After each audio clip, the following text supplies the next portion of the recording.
Going to be a light middleweight fight which features a fellow by the name of Tony Ayala. Now Ayala's a guy who has had a minimum amount of fights too, but he's a guy I think you're going to like. He has been likened in some ways to the likes of Jake LaMotta, but they say Ayala has better instincts than does Jake LaMotta. It's going to be interesting to see, but this Tony Ayala at 18 was a guy who was born to be just what he is. This is the profile of a fighter.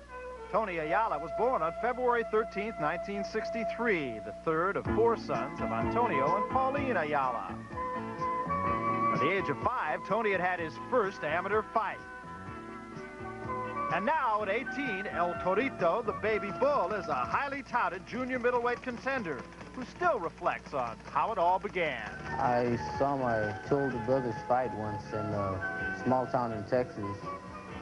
And right there and then I decided I wanted to put on the gloves. When he was born, he was big, barrel-chested, you know, strong.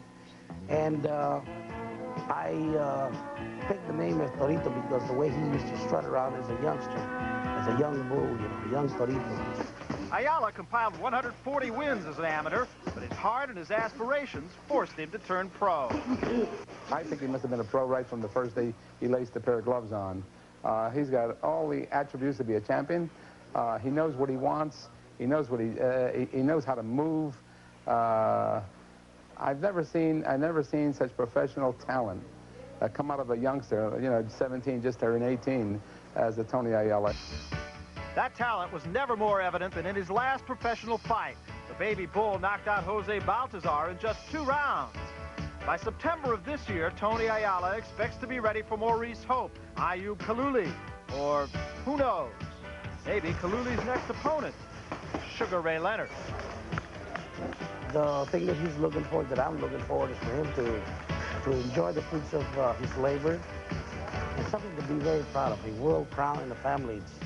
It's something that's a manager's and a trainer's dream, to be honest with you. He keeps me going. He puts that drive in me. A lot of times I might want to slow down, you know, stop training, stuff, but now he puts that drive in me, and I don't think I would make it without my dad.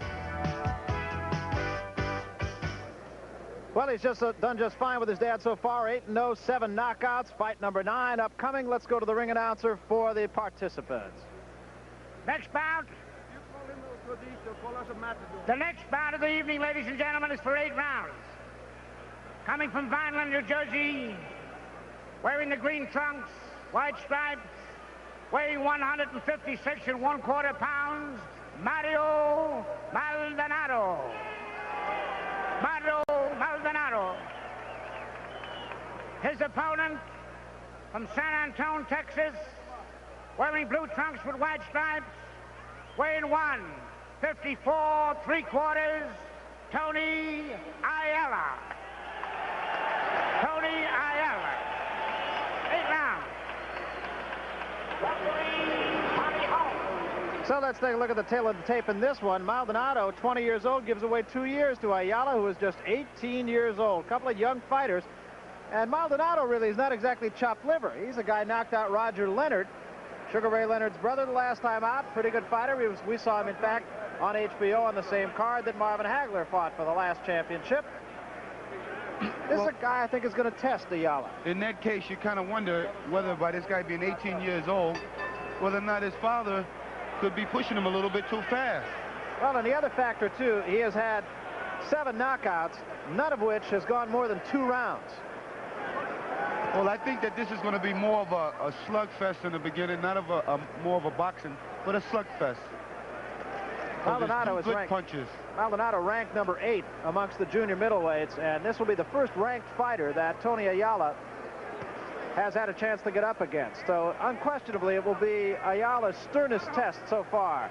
Right hand by Maldonado grazes off the forehead, and another right hand jab lands on the forehead. There's a left hand by Ayala, pretty solid left hand to the cheek of Maldonado.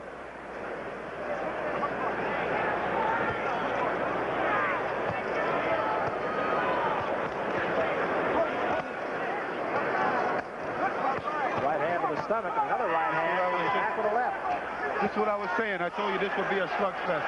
You have 2 big punches in here. And Maldonado throwing a lot of leather right now at Tony Ayala, who comes up against the ropes. Left to the right hand, opens him up again. And Maldonado is not letting his man off the ropes. Nice body shot that Tony Ayala threw right there against the rope. I believe he knows that he has to move off the rope against this guy because he's a good puncher. Maldonado stung Ayala. Ayala is down. Maldonado heads for to a corner. And Ayala on rubbery legs is up at the count of 5. Maldonado with a very, very good right hand had Ayala rubbery legs right from the outset. This is what I was just saying, Barry, that he should have moved off the ropes. And Maldonado has him right back on the ropes, Marvin. Combination punches again. And Ayala's going to have to get himself out of there. 2 good punches to the face by Maldonado again. Upset of the making here in round 1. What I love what Maldonado did right then was he doubled up with 2 left hooks. 2 right hooks, excuse me. Well, let's see how much he slowed up Ayala. Ayala still with his back to the ropes. Maldonado measures him, but misses a zinging right hand. Sometimes you can shake these punches right here and come out fighting again. Another good right hand by Maldonado as Ayala fights back, and Maldonado hits him with another right. Just kind of measuring his man. 2 good lefts by Ayala send Maldonado back to the ropes. And another left and a right by Ayala. Combinations is now it is Maldonado covering up. And another left hand, 2 left hands. Maldonado is in trouble against the ropes. 25 seconds to go in round 1. All kinds of action here in Syracuse. I tell you what, combination. This fight here will have the fans on their toes. This one is not going to go 6 rounds, I promise.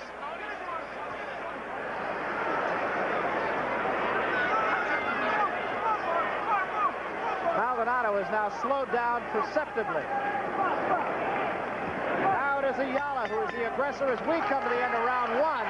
And you got to say, that was a round. That was a very good round. Now you wonder if Maldonado threw all his punches right then. Whether he threw himself out, but that was an extraordinary exhibition by Ayala, an 18-year-old, to show that poise, because for a few seconds there, you know that he was hearing the bells, and he pulled himself together. That's very, very unusual, and it speaks of his tremendous poise and experience even at this age. There he goes down. Watch, he will get up, shake his head, and pull himself together, and here he is later in the round starting to swarm all over Maldonado.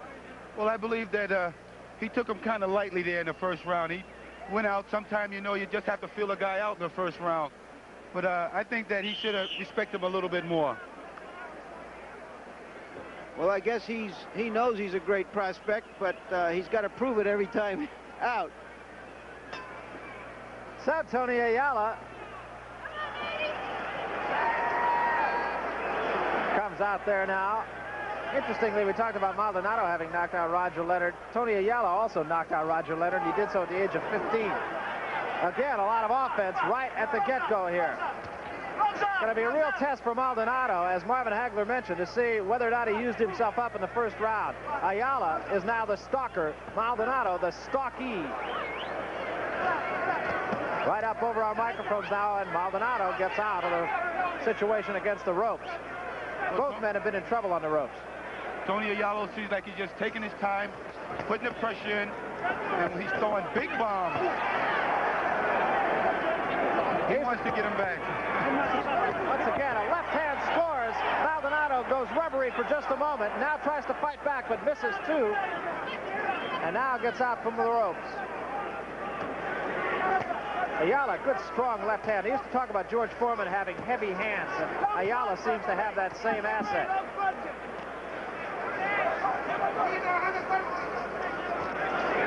Maldonado really kind of aiming his punches right now, as Ayala starts to take control here.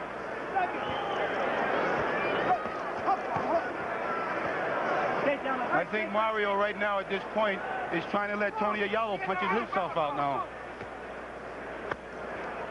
If this fight here goes the distance, I tell you, the last couple of rounds are going to be very exciting. They're going to be laying on each other. And again, a combination followed by a left hand by Ayala has Maldonado backing up. 2 left hands right to the face of Maldonado, and a right hand scores.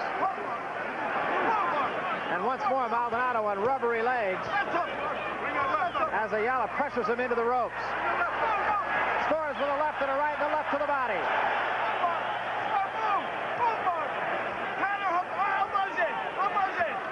Ayala now starting to get through the guard of Maldonado with some consistency. Tony Ayala has a beautiful left hand. Hard left to the body brought Maldonado's hands down for just a moment. In fact, his hands are down, period.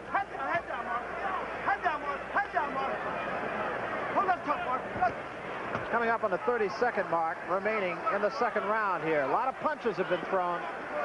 Seems to me, Barry, right now, Mario just stopped fighting. Well, he had his man in the first round. He put him down like a tree. And since then, it's been all the other way. Well, I don't think that he even expected that himself. Surprised him. Yeah, but when a guy takes your best shot and he looks like he's going out and he comes back like this, it doesn't do you any good. And Maldonado in all kinds of trouble finally manages to get himself off the ropes, but he was hurt. There's no question about it. Ayala now with another left hand and a right, and back into the ropes goes Maldonado as we come to the end of round two, a round that was clearly Tony Ayala's. Well, we can see why in this particular fight that Ayala is being hailed as such a terrific prospect. Hey, ahorita te pescó con una bala perdida. Yeah. You get it, you find too many shots a modo que le estás pegando. Pégale a los lados, vayas a los lados, mijo. I think that's what I would do, too. Taking a look at the end of the round here. Marvin, Larry? It's the left hand that's most impressive. I love the way how he, I love the way how he uses that left to the body and then come back with the left to the head. And Sugar Ray Leonard now watching the goings-on here from his locker room. He looks calm, as he always does, but as Marvin Hagler said earlier, the butterflies are churning in the stomach without question. Meanwhile, Tony Ayala awaits the bell for round three. Scheduled 6-round fight here, rather an 8-round fight with Mario Maldonado. Is this too much of a fight for an 18-year-old? I tell you, well, you know, guys like this, they start very young. So he's like an old pro right now at that age, I believe. Marvin, I have to ask you, Lou Duva, who is one of the handlers, one of the managers of Tony Ayala, said he didn't think there were 5 middleweights in the world right now who could handle his guy. Well, I tell you, he might be right here. The way this guy here, Tony Ayala, was throwing good shots, he looks very well taught. And his corners, you know, is telling him the right punches to throw. Once more, Ayala taking the fight right to Maldonado. Interesting, for all those years, Marvin, that you really couldn't get fights, you couldn't get fights. All of a sudden now, the middleweight division has a lot of very good young prospects. This is one of the reasons which I was saying there are good middleweights in my division, and I'm hoping that I can just bring the right money into my division. I would think things are really promising for you in the future for big money fights, really, because there's a lot of guys like this guy who's going to be up and coming, certainly, who are going to bring those big gates and with it bring the big purses. You're absolutely right. Maldonado's taking a terrible beating to the body. Larry, I can't understand why he's hanging on the ropes all night. He's just letting them punch him. And Ayala really has it all right now over Maldonado, who just can't even seem to get off the ropes. And it has been, as Larry Merchant mentioned, the punishment to the body that has really done the most damage. Well, one thing that I like about Tony Ayala, he uses 2 hands in there. And you learn that right from the beginning. And his punches, even though he's thrown a lot of them, still have some authority to them. Another good whistling left hand, 2 left hands, and a right to the body.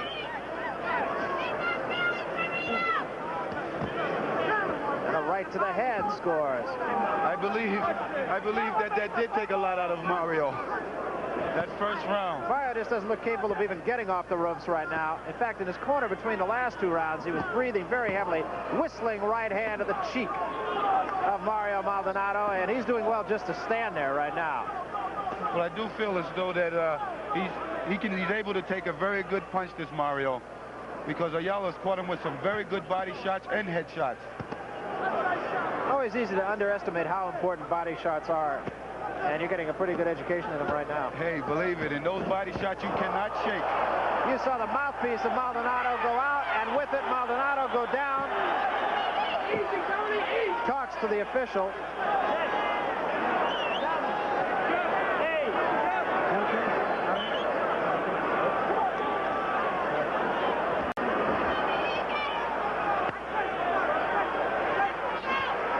once again, Ayala throwing all kinds of punishment the way of Mario Maldonado. And once again, Maldonado goes down.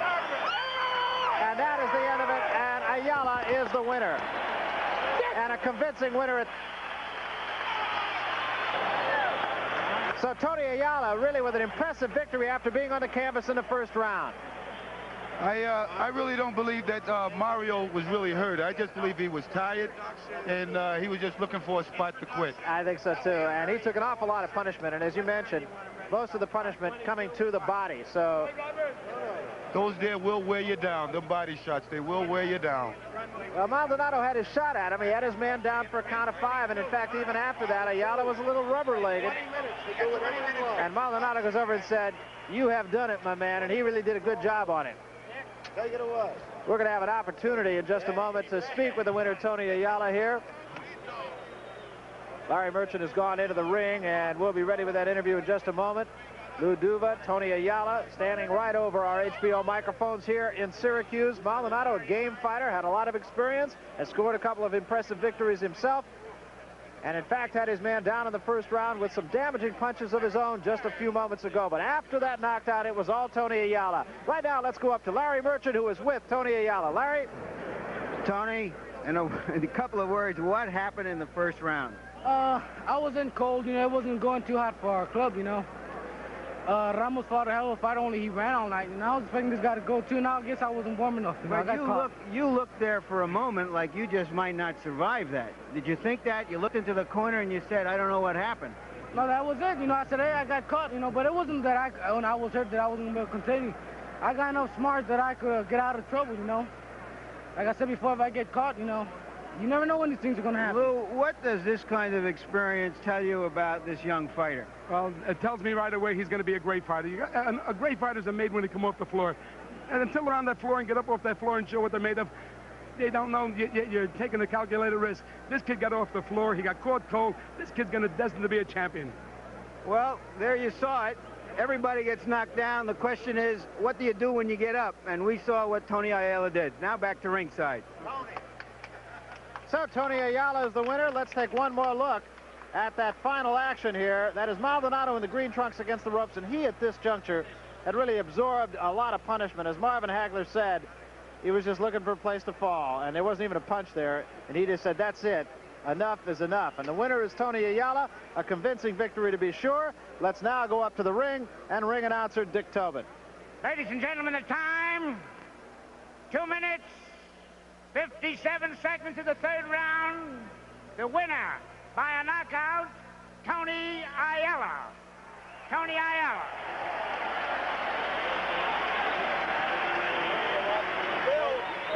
Bill, you have it for 20 minutes now. You can do whatever you want. So there you heard the decision on that fight.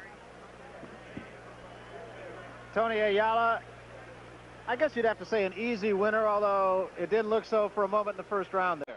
Well, I really couldn't understand why Mario decided to quit like that. He's a great fighter, you know, and a big win like this here over Tony Ayala would also put him in maybe for a possibility shot for the junior middleweight title. Yeah, he's a guy, as we said, has had, I think, 18 fights, 19 fights. He was 11-7-1 coming into this fight, had 6 knockouts, did a number on Roger Leonard. Not a bad fighter at all.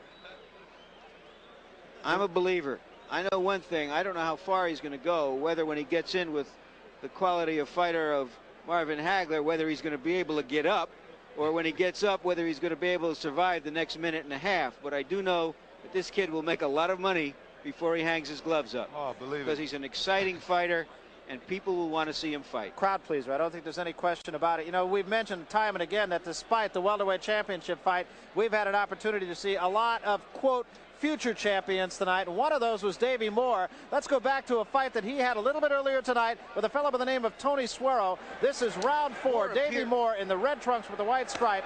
Right now on the right of your screen, Tony Suero in the white trunks on the left. And Suero, we should mention early in this fight, had really taken it to Davey Moore pretty well. And he had only lost 1 of 10 fights, and he took something out of Moore early on, but Moore persisted. Moore had a problem with his mouthpiece, which, Larry, you mentioned also was the case in the last time we saw him here on HBO, which again was on the card with Marvin Hagler and Fulgencio Oba Mejias. And he had the same problem here in this fight. Cut himself. Here you see his dance act here. Wants to steal the show.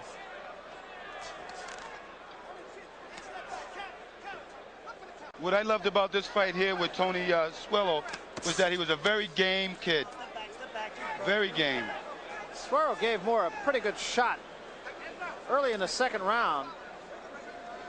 And that's probably as good a shot as Davey Moore had taken in his 4 previous fights. He's only had 1 knockout coming into this fight. That was in his last fight, so that was kind of a confidence builder.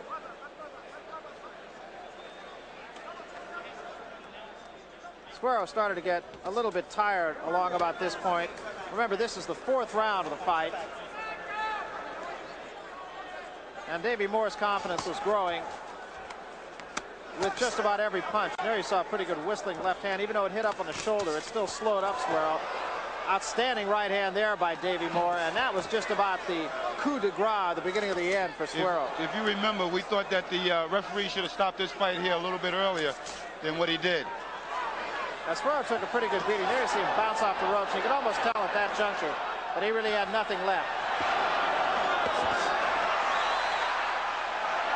And you saw Davey Moore just measuring his man and hitting him with both hands. Suero virtually defenseless, and as you mentioned, Marvin, we did say ringside here that perhaps this fight should have been stopped just a little bit earlier. The man was pretty much defenseless. Well, on things like that, that's the referee's fault. I think that they don't like to be criticized afterwards for calling maybe a wrong decision or something for stopping the fight too early. But I believe this fight here should have been stopped a little earlier than what it did. And there again, Davey Moore just issuing all kinds of punishment to Tony Suero.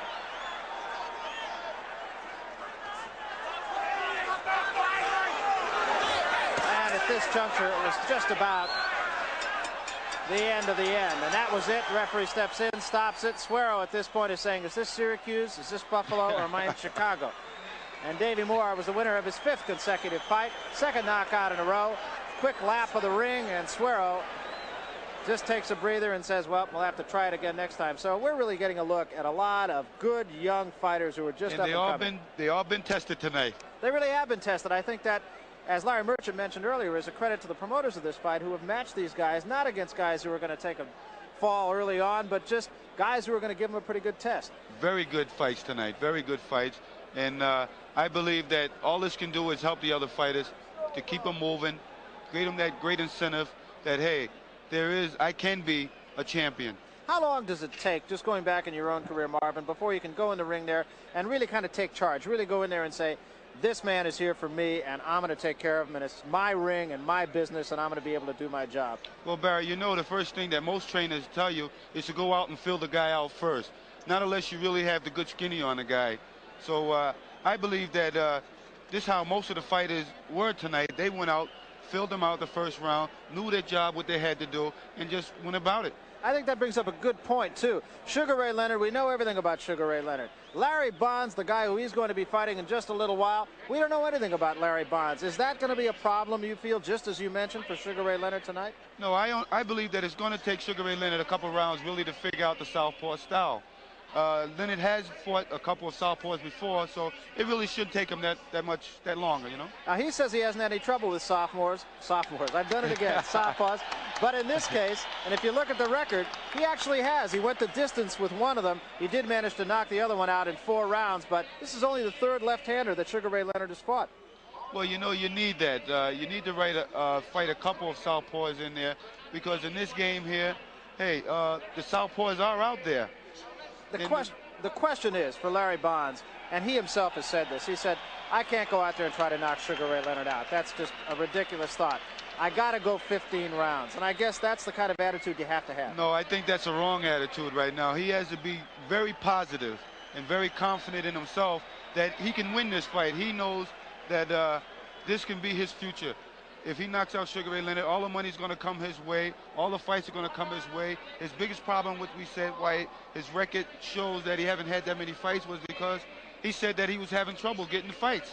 Well, I think that's one of the big issues at hand. He has only fought 7 rounds in the last 11 months. And I think while you look at most fighters and you say it's the fighter's hands that really make the difference, I'm not too sure, but that it's not the fighter's legs that really make the difference. And that's going to be a big question mark for Larry Bonds. I believe that Sugar Ray Leonard's going to come out with a lot of speed here that's going to dazzle him. And like we were saying earlier, Bonds can't let Leonard get his rhythm together. He's got to confuse him with his southpaw styles. Well, Sugar Ray Leonard is the guy right now. He is the welterweight champion of the world. But, you know, this has been a division with a history. And the footsteps that Sugar Ray Leonard has to fill have been filled in the past by some pretty big names. Remember? In the 1930s, Barney Ross reigned as a 2-time welterweight champion. But then between 1938 and 1940, the crown belonged to Henry Armstrong, who held 3 titles at the same time. And then the legendary Sugar Ray Robinson was welterweight champion from 1946 to 1951. In the 50s, the onion farmer Carmen Basilio brought the crown right here to Syracuse, New York, as a 2-time champion. The 60s were all Emil Griffiths, the gentleman champion. He fought all comers in all corners of the world. Today, Griffith stands as the only fighter to win the welterweight crown 3 times. But now the newest 2-time welterweight champion, Sugar Ray Leonard, defends his title against number 6-ranked contender, Larry Bonds.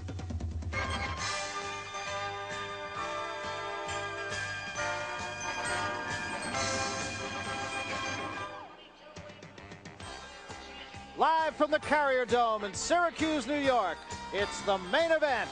A scheduled 15-round fight for the WBC Welterweight Championship of the World between WBC Welterweight title holder Sugar Ray Leonard and the number 6-ranked WBC contender, Larry Bonds. Ringside here at the Carrier Dome, I'm Barry Tompkins along with Marvin Hagler. Larry Merchant, our expert commentator, also on hand, of course. Just about set to get started with all the pre-fight festivities. Larry Bonds and Sugar Ray Leonard. I think it's interesting, and you've talked time and again, Marvin, about how you had to struggle for fights. Everybody wanted to avoid you. You know, the biggest purse that Larry Bonds has ever had coming into this fight was $2,000. So he has really had to struggle quite a lot. He's got to be very hungry, and I'm going to tell you something. He's got to go out there for this fight with everything he's got because there's no tomorrow. He has said that in order to win this fight, in addition to the fact that he feels, and it's interesting that you don't really feel that way, that he's got to go 15 rounds, he said he's going to have to change his look on 3 or 4 different occasions, that you just can't do anything the same round in and round out with a guy like Sugar Ray Leonard. No, Leonard is very well schooled, and he's very crafty, and he'll look for things like that if he see any changes up. One of the things you talked about, the fact that we've talked time and again, in fact, about the fact how tough it was for you to get fights. And as we mentioned, Larry Bonds has been plagued with the same kind of problem. Bob Lewis is his trainer, and he has always had to kind of be a second banana. First it was to Ron Lyle. Now it's the guy named Michael Dokes, who's an up-and-comer. And that's been one of the things that he's really complained about. He said Lewis is going to have to start doing something, that he's kind of kowtowing to some of the promoters in saying, we don't want to fight your guy because he might beat us. So I think you went through the same things. You can empathize with Larry Bonds. It took me a long time, really, in order to get out there for a championship. Nobody wanted to fight. None of the top 10 contenders. So I believe that fights like this here, if he wins tonight, everybody's going to want to fight him. Whether you're right-handed, southpaw, or whatever, they're all going to want to fight him tonight. Sugar Ray Leonard has said time and again that it's a lot easier to fight as the champion of the world than it is to fight as the challenger. And that, again, is something that Marvin Hagler can relate to. Well, I tell you, I believe that my second title defense, which comes up in June against Vito Antuofermo, I do feel a little bit more relaxed. But still, you work harder as a champion. Talk to me about training a little bit.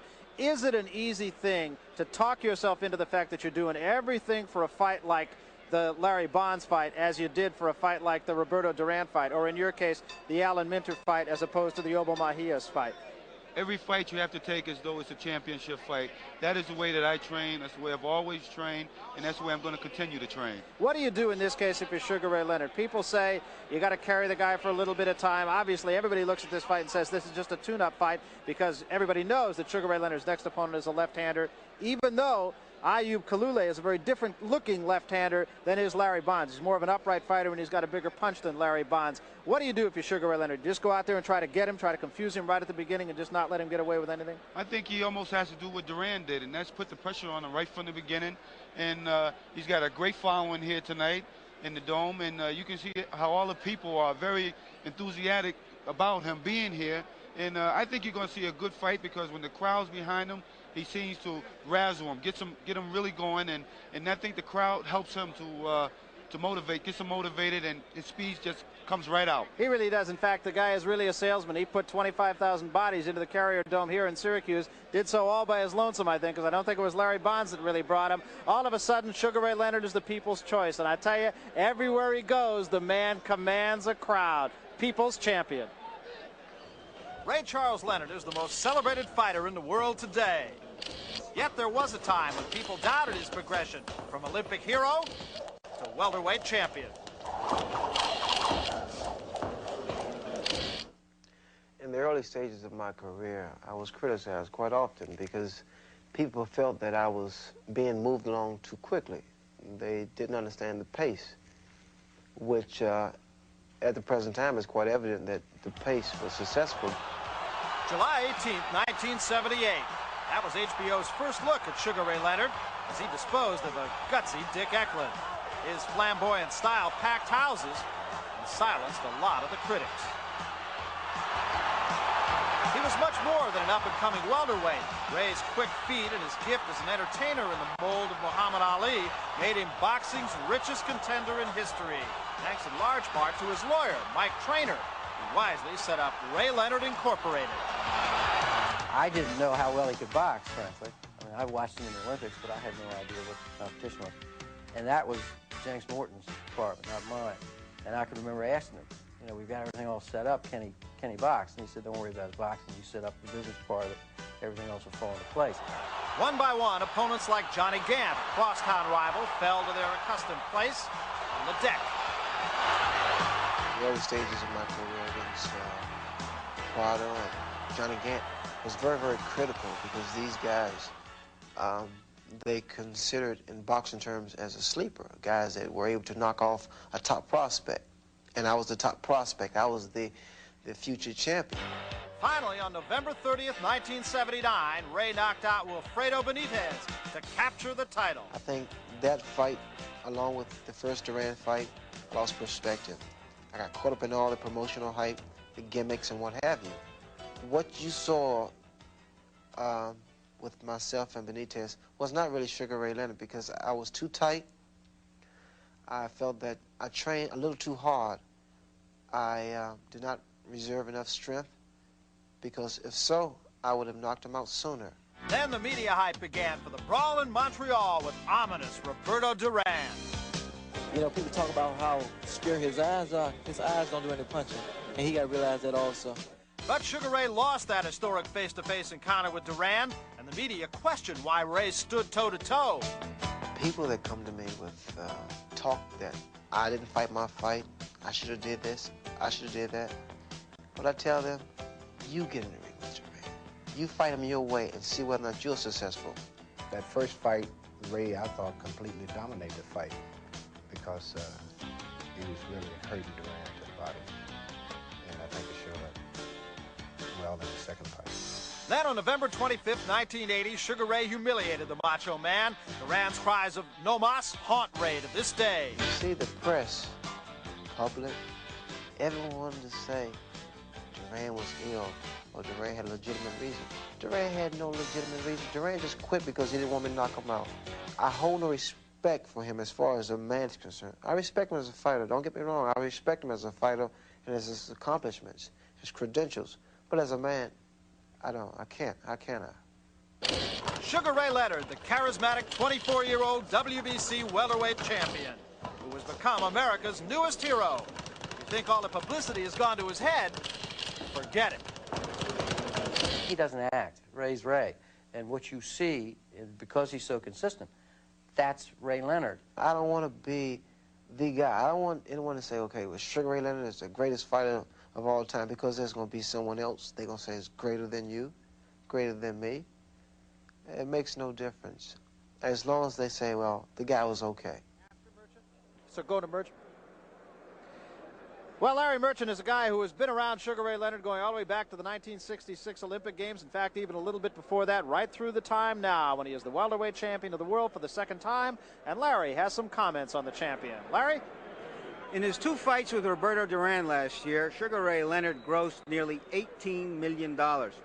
He made about $1.5 billion more than the Ford Motor Company.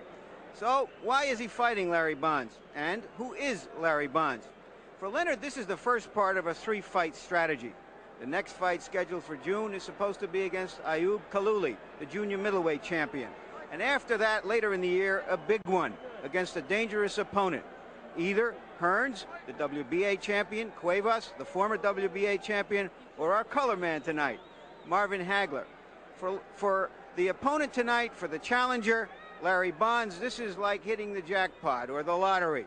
He's getting $100,000, more than all of his other fights combined. His normal job right now, his everyday job, is as a $20,000 a year garbage collector in Denver. What kind of a fighter is he? A stick-and-run artist, a clever fighter that nobody wants to fight or see. He's ranked 6th in the world, although he's only fought once in the last 20 months. Ours is not to reason why, just to wonder why. He's been asked about the pressure. Pressure, he says, pressure is working in the alleys of Denver with people looking down from windows wondering what you're going to do with their garbage cans. 8 hours a day, Larry Bonds is a sanitary serviceman, which is his own nicer way of saying a garbage collector. But first and foremost, he is a professional prize fighter. I think what some of these guys are waiting on, they want to try to catch me out of shape. They want to catch me not in the gym. Maybe they want to wait until I be an old man or hurt my back throwing trash or something like that, and then they'll reach out and grab me and think they're going to get a name for themselves, but that's not going to happen. Larry Bonds is a confident southpaw who honestly believes that he can take Sugar Ray Leonard. I do everything different than normal people do, I guess. I use left hand a lot more than people, in the boxing game. Everything is always turned around. I hate fighting southpaws, left-handers, because they create a problem, the unorthodox, and especially with Larry Bonds' height and reach advantage, it's going to take a little time to figure him out, unless he wants to be nice and cooperate. Well, the chances are Larry Bonds will not comply with Sugar Ray's wishes. This night is too special. He is about to fight for the welterweight championship. This is the opportunity of a lifetime for me. He shows me that he is a worthy champion. He's a great fighter, and in order to beat the champion, you're going to have to do it with style. I won't throw no more trash. No more. My trash days will be over if I get the title.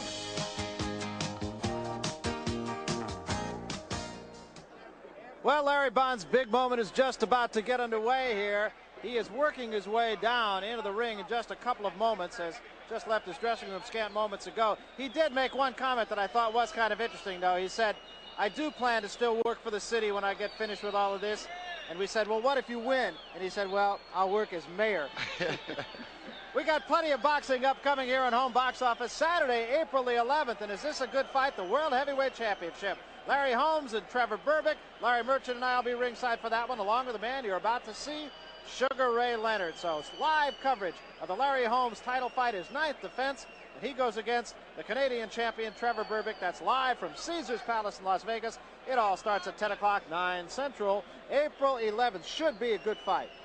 Well, the last time we had Larry Holmes here on HBO, he fought an opponent, and everybody said, who's he? And who's he turned out to be Mike Weaver, and it was a war. Weaver is now the other heavyweight champion, of course. Trevor Berbick is the Canadian heavyweight champion. He's lost one in about 21 fights. Well, I think that this fight here with Larry Holmes is going to be a good fight, because this Canadian champion, I seen him fight, and I tell you, he's got more muscles than anybody I ever know. I think Holmes can't be too easy with this guy, and Larry Holmes wants to, I think, defend his title, and also he's talking about retiring. All right, you say you're not satisfied. You say you want more for your money. Well, I'll tell you what I'm going to do. Monday, May 11th, right here on HBO, more heavyweight boxing. I tell you, we got boxing every month here. In fact, come June, we got another fight with the man on my right, Marvin Hagler. Jerry Cooney and Ken Norton, Larry Merchant, and Sugar Ray Leonard, and myself will be on hand for that one, too. I think that's going to be a great fight between Jerry Cooney and Ken Norton. Ken Norton's a sucker for a left hook, and this Jerry Cooney's got one, boy. He's got a big left hook. Cooney, an up-and-coming fighter, of course. He, too, is undefeated. He is 24-0. undefeated WBC and WBA #1 ranked contender. Norton, of course, the former heavyweight champion. Meanwhile, we are here for the welterweight championship. And on his way into the ring now is Larry Bonds. Crowd starts to react to Bonds. Bonds made an interesting point. He said that he's more popular in Syracuse right now than he ever was in Denver. He actually only had a couple of fights in Denver. In fact, there's an interesting point to be made about Larry Bonds. He was on the undercard of the Muhammad Ali-Lyle Alzado fight. I want to make one point here as we scan the crowd. Sugar Ray Leonard has brought this crowd out, and the management of Sugar Ray Leonard is very mindful that this makes a persuasive point for his future negotiations against Tommy Hearns and others, that he's the guy that can put people in their seats. There's something like 20,000 people here in the Carrier Dome. That's a tribute to Leonard, who is everybody's hometown hero all throughout the country. Sugar Ray Leonard unquestionably the biggest draw in boxing now. As you look at Larry Bonds, very serious on the shoulders of his handlers. There is his record, 29 wins in 32 fights, has had only 9 knockouts, but as we mentioned, he is not even really thinking knockout in this fight. The one thing what I like to mention, though, is that about Larry Bonds, is that he has been 12 rounds 4 times. So that could be a great factor in this fight. He can proceed to go the distance a little bit. Steve Cameron, a very capable columnist from the Denver Post, had said in a conversation that he had with Larry Bonds that he asked him if he thought he could go 15 rounds, and he said to Steve, "You'll know exactly the same time as I know." He's also a realist. I guess when you're a garbage collector, you have to be a realist. Not to say that this is trash sport. But what I do want to say is that Bonds has said, well, if you lose to Sugar Ray Leonard, there's a big market for fighters who lose to Sugar Ray Leonard. Well, there's all the up end and none of the down end. As you look at Larry Bonds' most recent fights, Babe McCarthy, he was a winner in 12 rounds. These are not exactly household names, the people that he has fought. Jimmy Jackson, he won in 10. And the immortal Costello King, he knocked him out in 7 rounds in San Juan, Puerto Rico. That was also an undercard. As you hear the crowd start to build now for the arrival of Sugar Ray Leonard. And there you see Sugar Ray's handlers just kind of cheering on the crowd here as he makes his way into the ring. He has a big entourage with him, don't he? He does. They make sure that he's protected. The record of Sugar Ray Leonard, 28 wins. Of course, the 1 loss to Roberto Duran. 19 of those wins coming by route of the knockout. And Sugar Ray Leonard has come into the ring. The crowd comes alive. On the back of his robe, it says, "I love Syracuse." So this city and the welterweight champion have a love affair. Leonard has been very serious about this fight. There has been no apparent dogging it in training. He's been here in Syracuse since the middle of March. Larry Bonds didn't come in until the 20th of March. Another point about Ray, you know, they've been trying to build up Ray and saying that he's getting bigger and he might have to become a middleweight and so forth and so on. But when he got on the scales today, he was just a little over 145 pounds. Basically, he is a natural and pure welterweight. You can see the standoff right here. Sugar Ray Leonard and Larry Bonds, and I would say Larry Bonds is at least going to get a draw here. Yeah, they're almost mirror images of each other. They're both 5'10", both about the same weight. One's a left-hander, one's a right-hander. Well, it should be an interesting fight. We're just about set to go with the welterweight championship now. Well, right away now, I just see, Barry, that he tried to come in and put the scare right into him. We have to find out and see if that took effect on him in the first round, huh? Larry Bonds has said he won't be bothered by all of that. He fully expected it. He expected the dancing. He expected the mugging. He expected Ray to talk to him. He said, that's not going to bother me at all. I'm not a kid anymore. Now all he has to do is fight. Well, he's 29 years old right now. He's got to think about that. You know, he's an interesting and very sympathetic character. We don't know if he can fight, certainly in this class. He has a full-time job. His wife has a full-time job with a telephone company. They have 3 children, 8, 9, and 10 years old, with their own home. it's not the story of a guy that they're picking up out of the gutter. He's a solid citizen in Denver. He really is. The guy really seems to have his head about him. And now we're going to see what the test is all about in the ring. Let's go up to the ring announcer, Dick Tobin, for the introduction to the fighters. Did you want me to move up there now?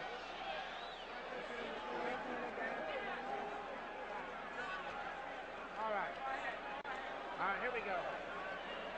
Ladies and gentlemen,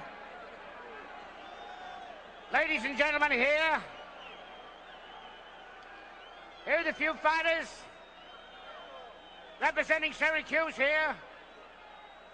From Geneva, New York, a young junior middleweight that has 23 consecutive wins. Ladies and gentlemen, Rocky Fratto.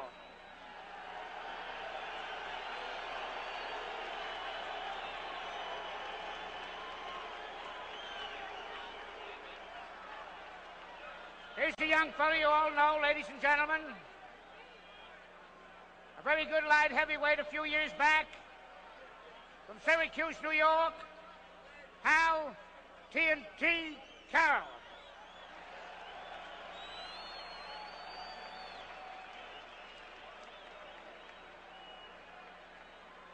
Here's another veteran you all remember. A welterweight from down around Ithaca, Dickie DeVeronica.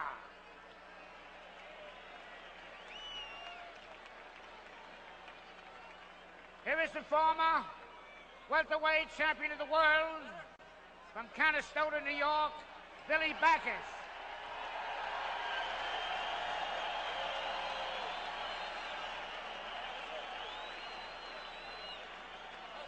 And here is the undisputed middleweight champion of the world, Marvin Hagler.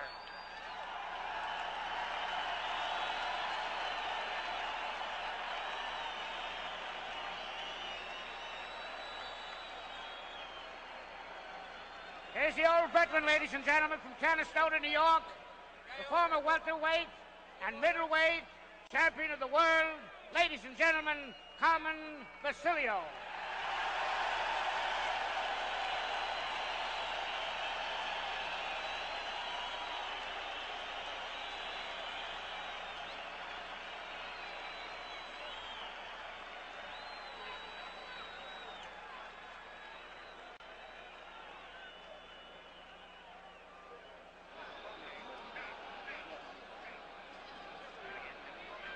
Let's take a look at the tail of the tape now. Leonard, of course, 5 years the junior of Bonds. Very comparable, though, almost all the way down otherwise.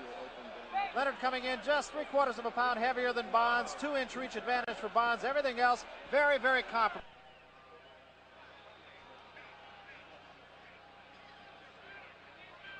Let's take a look at the tail of the tape now. Leonard, of course, 5 years the junior of Bonds. Very comparable, though, almost all the way down otherwise.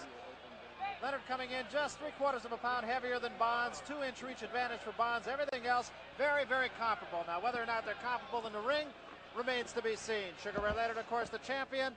Larry Bonds, very much the underdog challenger.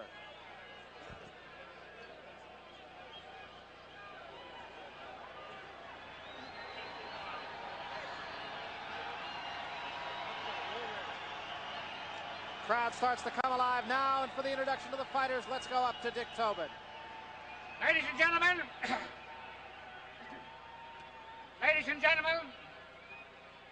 this World's Boxing Welterweight Championship is being presented for your pleasure by the Top Rank Incorporated, with promoter Bill Hanbury representing the Chamber of Commerce of the great city of Syracuse, New York.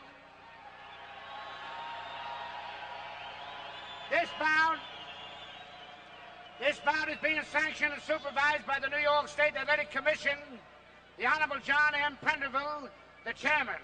Also sanctioned by the Commissioner Fred Shook from the WBC, and the officials that have been assigned here tonight by the New York State Athletic Commission are judges Carol Castellano, Vinny Rayon,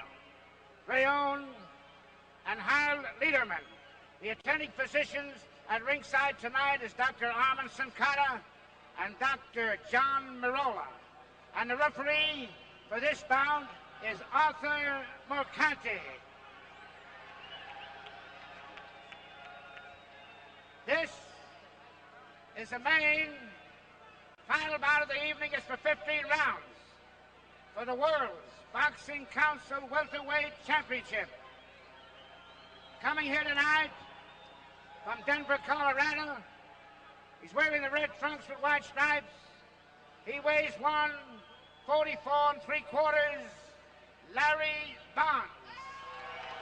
Larry Bonds.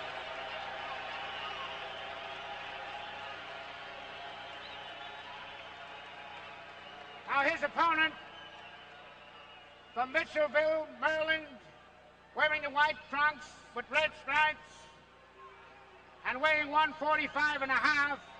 He's the WBC Welterweight Champion of the world. Ladies and gentlemen, Sugar Ray Leonard.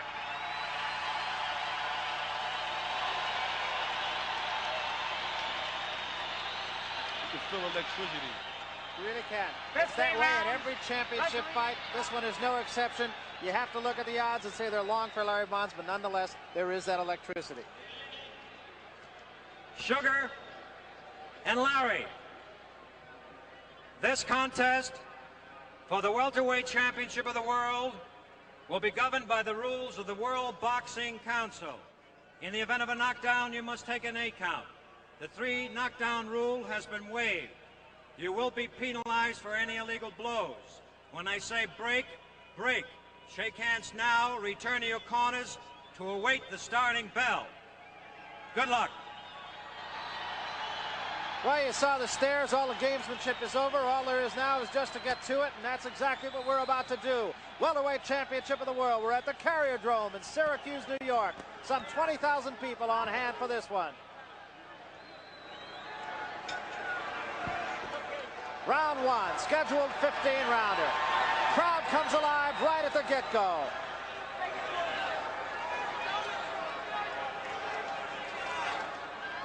Bonds comes out circles.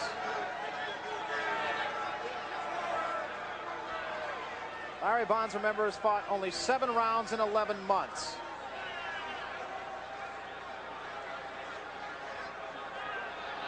Had a knockout the last time out over Costello King. First punch of the fight, sticking jab by Bonds.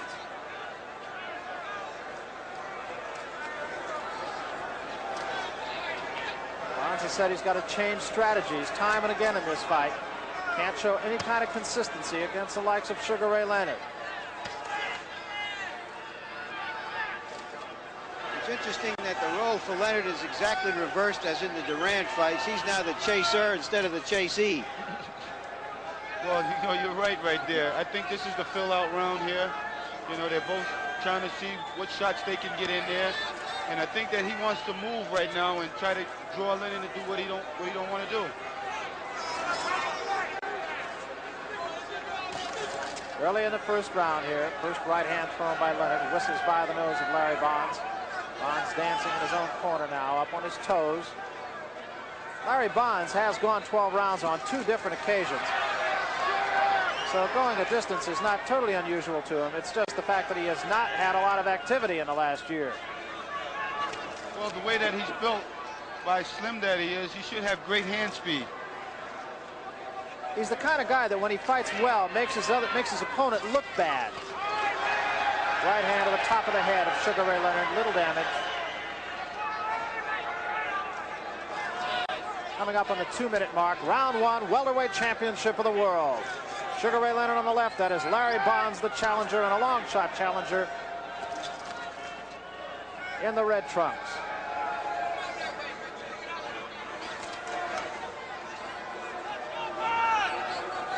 Main thing what I see right here, Barry, is that Bonds has to be careful when he's dancing around there, because he's lifting his head up. He's bringing his head up out of that pocket there. Something to watch for. Right hand scores by Leonard. Larry Bonds also keeping that right arm down pretty well, and making himself a target to the left-hand jabs of Sugar Ray Leonard. Coming up on the 15-second mark in round 1. Well, I think Leonard's doing a great job right now behind the fact that he's cutting the ring off. moving side to side on him. He's, like you say, he's the aggressor in this fight. Larry Bonds still continues to circle now, backpedal a little bit. We come to the end of round one. Bonds looks Sugar Ray Leonard all the way back to his corner, but Leonard, as you mentioned, was the aggressor in round one. It's easy to see off this first round why fighters avoid Larry Bonds. He's quick and he's careful. Round number 2 coming up. Let's listen to Angelo Dundee and Sugar Ray Leonard. Pick up the pace, Ray, that's all. Very simple instructions from Angie Dundee. He was just sort of measuring the timing and geometry between them in that round, and he'd just say, okay, let's squeeze the vise a little tighter now. About you all night long, you know? Well, one thing you would know, Leonard has a... There we see Larry Bonds receiving his instructions. And of course, the longer he goes with the champion, the more valuable a commodity he becomes for his future. Can't emphasize enough, the biggest purse that Larry Bonds has had coming into this fight was $2,000. That was in his last fight, last April against Costello King. In this fight, he will make $100,000. And if he shows well against the champion, I would think more fights will follow. Leonard now pressing the attack against Larry Bonds. Well, what you heard in the corner from Andrew Dundee told Leonard to pick the pace up.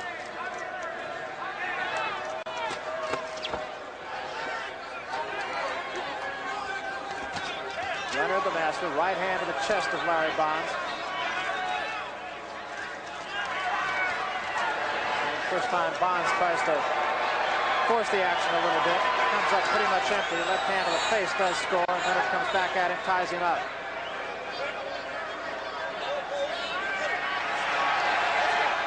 And Leonard draws a warning from Arthur McCanty for holding and hitting.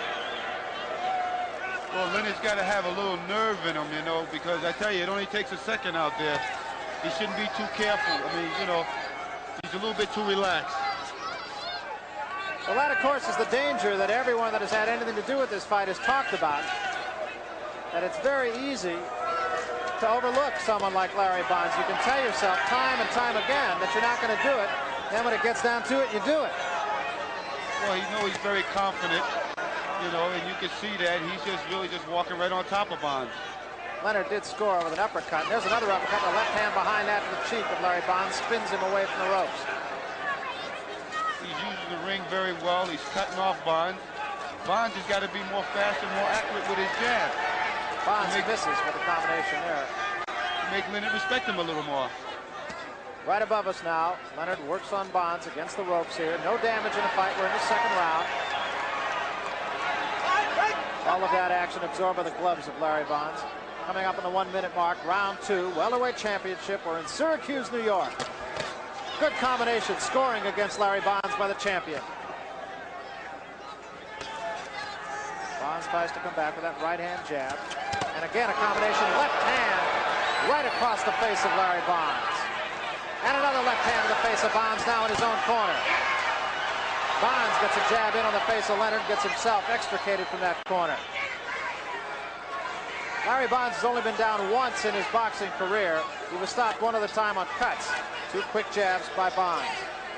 Barry, I think what we have to look for is Leonard's right uppercut and left hook. Has a left and a right to the face. That's going to be his baby tonight.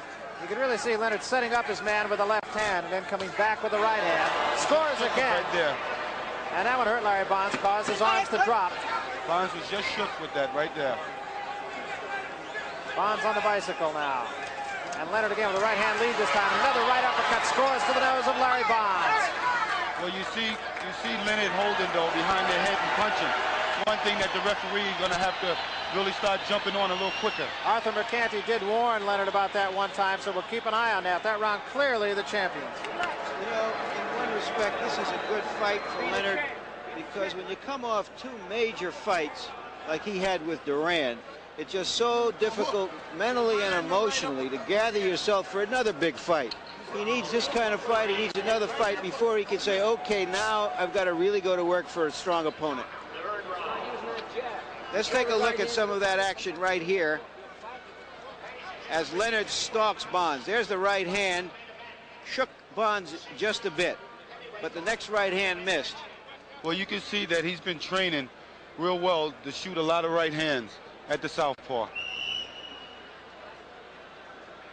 I'm very amazed at the stare that these two guys are giving as they're even sitting on the stool. Well, Larry Bonds is giving good stare, but the left hand is giving him a bit of a problem. Bonds comes out for the third round now. Second round was the champions, very clearly so. Let's see if Bonds does change his strategy. He has said he has to do that if he's going to have any chance at all. Well, Barry, I believe in this fight here, Leonard's going to go more with power than speed. He knows what he has in front of him. Leonard starts to wind up with that bolo punch again. He showed that briefly against Duran. Right now, he looks as though he's just in the gym, just working. Taking his time and picking his punches. And Bonds with a quick left jab, but not doing any damage. And again, Leonard gets the left hand in the face of Larry Bonds. And once again to the face of Larry Bonds. Right over us now, a right hand right on the chin of Larry Bonds. So Leonard wasting few punches, scoring with most of them. As I was saying earlier, you can see how Leonard's just cutting the ring off from him. Right hand catches Bonds that time up on the shoulder. And a right to the body that time. First time Leonard has gone to the body. I believe what Bonds has to do is throw punches and loosen up a little more to make Leonard kind of respect him a little more. There's a right hand to the face of Leonard that does score for Larry Bonds. Might have been his best punch of the fight. They're in the center of the ring now. Leonard flicks that left hand again into the face of Larry Bonds. Just looks to be measuring his man now. Leonard being patient. Right hand right up on the forehead of Larry Bonds, and once again his knees wobble. That was that right uppercut I told you about earlier. Leonard much the master right now. We're in the third round, coming up on the 2-minute mark of the third round.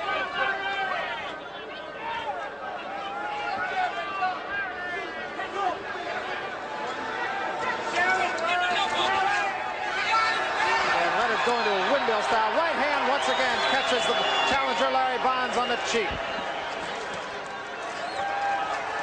And again, Leonard comes back with a left hand, and the right hand follow misses. Leonard with a right hand and another right hand, and once more Bonds' knees wobble. Bonds is hurt. I don't believe that this fight will last another round. I said within 5 rounds. Well, Leonard right now just taking the measure of his man and has made it no contest. Spins him around, hits him with the right hand again, but Bonds stays in there gamely. Again, Sugar Ray Leonard stalking his man. 20 seconds remaining here in the third round. Leonard after Bonds misses with a left and a right that time. I think in Leonard's mind right now, he knows what he has in front of him, and he's just getting like a gym workout. Again, a solid right hand to the chest of Larry Bonds. Bonds' legs still seem fairly strong, however, as he backpedals away. Bonds would have to shoot that. He's waiting for Leonard a lot right now, where he would have to shoot that jab there. And we come to the end of the third round once again. A round that was all Sugar Ray Leonard. Well, a fight like this is basically a solo for the champion. You want to see how he's going to perform, what kind of shape he's in, how he's taking his opponent. Okay.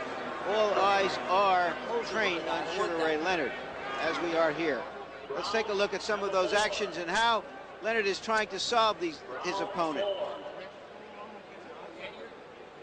It's not easy to hit Larry Bonds with more than one punch in a bunch.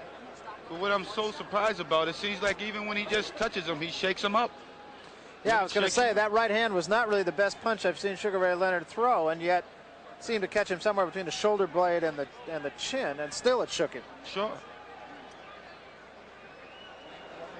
Well, with Bonds, he knows that this is his last shot. He's 29 years old. He's got to almost be the aggressor. He's letting Leonard take the fight away from him.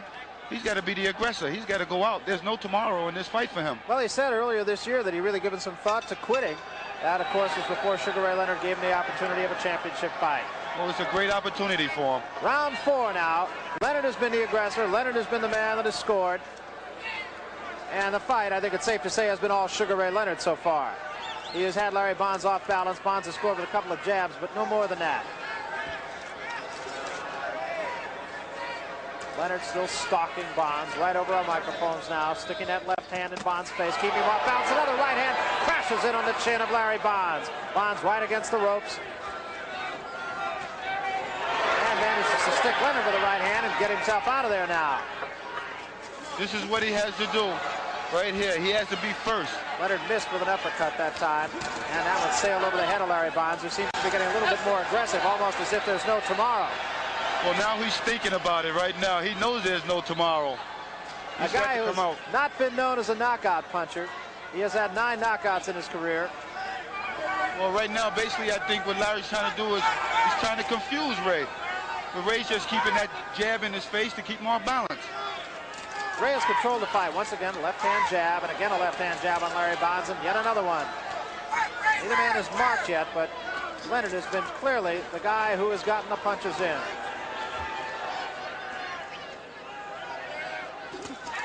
And another left hand to the face of Larry Bonds.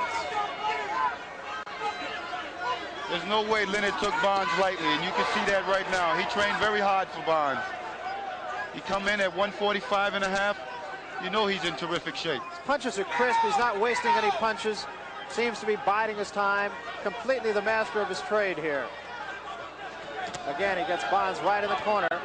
Looks at Bonds, almost smiles at him. And again, a right hand this time to the face of Larry Bonds. And another right hand.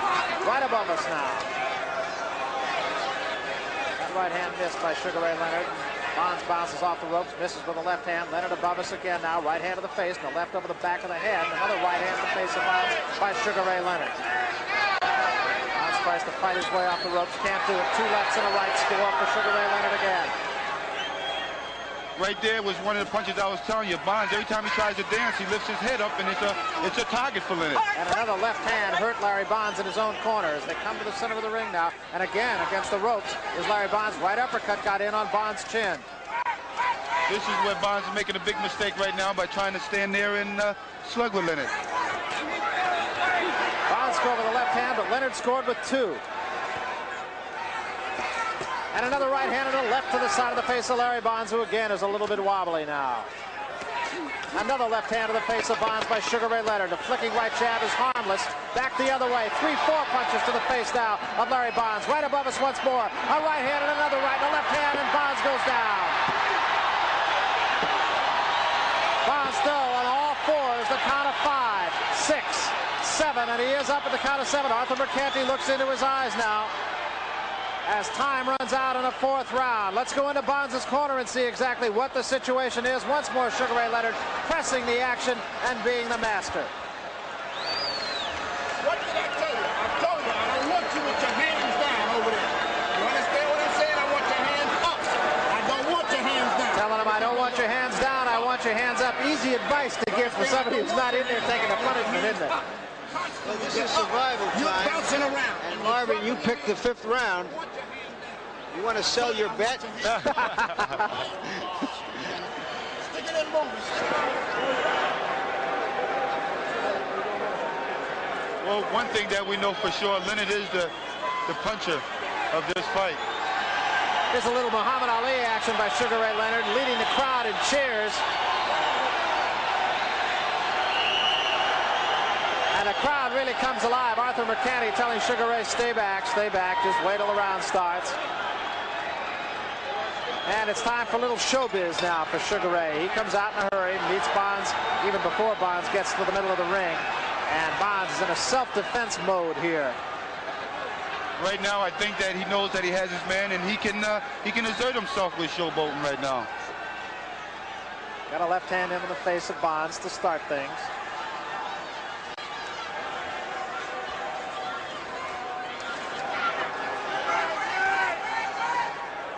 Leonard is the guy in control now, has been right from the outset. Bonds tries to punch back with a combination that lands lightly on the forehead of Sugar Ray, and a right hand does get into the cheek of Sugar Ray Leonard. Leonard has his man right above us again, where he's done an awful lot of damage. Just relentless, will not let Bonds back off at all. And Bonds tries to punch back, nothing doing much damage. Left hand did get into the chin of Sugar Ray Leonard by Larry Bonds, the challenger. Bonds still seems to have his legs under him, even though he's absorbed an awful lot of punishment. Left hand Right into the rib cage that time. Well, right now, what Leonard knows, he's not in there with no Duran. And that's for sure. That is for sure. Right hand again crashes in to the cheek of Larry Bonds. Leonard has done the most damage when he's had his man on the ropes. One thing what I see, he have improved behind the fact of fighting a fight like Roberto Duran. He looks very confident. He knows what he's doing in there. He's the master. This is round 5, and a good right hand. Maybe the best punch of the fight by Larry Bonds, but back comes Sugar Ray Leonard with 2 rights that land on the face of Larry Bonds, and he gets out of there in a hurry. Bonds just seems to be on his bicycle, while Sugar Ray Leonard just seems very calm, very relaxed in the ring. Workmanlike, I think is a fair way to describe it. Again, right above us now. Bonds wants to get out of there. Comes back with 2 jabs to the side of the head of the champion, Sugar Ray Leonard. It appears that Leonard has decided that he needed a couple of more rounds of action.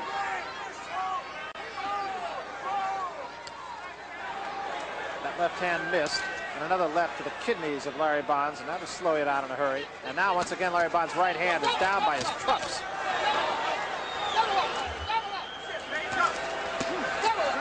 And Leonard that time misses. That punches to the kidneys really will have their effect.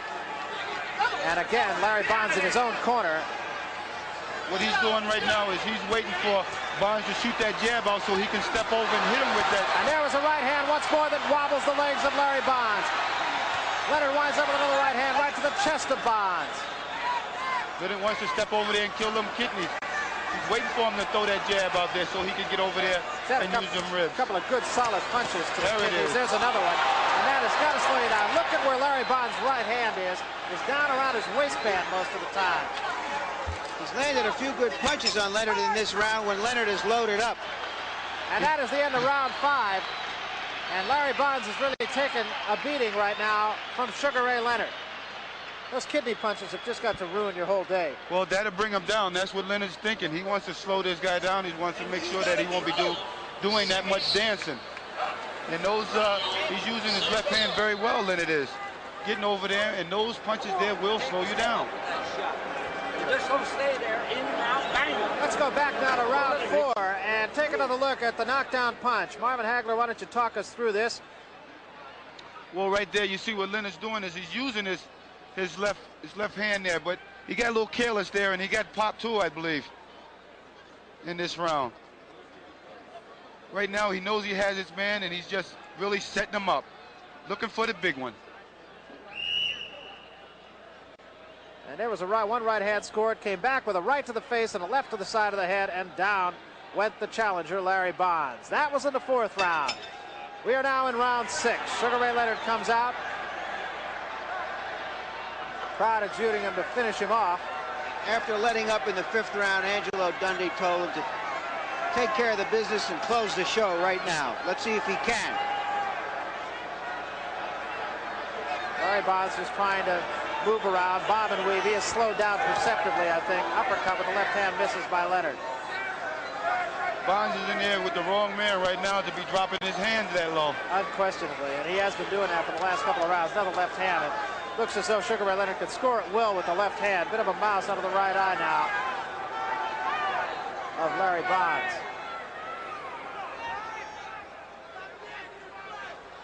Well, I assumed that Bonds would come out now throwing more punches after Leonard had caught him just as the bell rang.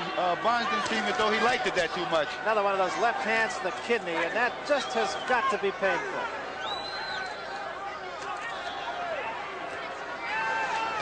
See, Leonard's moving his head very well now, and he's looking for him to use that jab so he can use that left kidney punch again. One thing I noticed about Bonds, his hands are slowed down now. That is a sign of a tired fighter and a fighter who's absorbed a lot of punishment, and that has been the case here as Sugar Ray Leonard, right from the opening bell, has taken command of the fight. Right hand gets to the nose of Sugar Ray Leonard, does no damage. Leonard comes back at his man now, just picking with the left-hand jab. Bonds should be moving right now instead of just staying still. And once again, a right to the kidneys and a left to the side of the head. And another left hand right to the nose of Larry Bonds. Right hand scores for Leonard. Leonard just not wasting punches. Combination And another left hand on the right, right above us now. And Larry Bonds again tries to dance away, but is having trouble doing so. The mind knows what to do. The body is not cooperating right now for Larry Bonds. And Leonard dances around Bonds, misses with a right hand, comes back with a left and a right, each of which graze off the chest and the shoulder of Larry Bonds.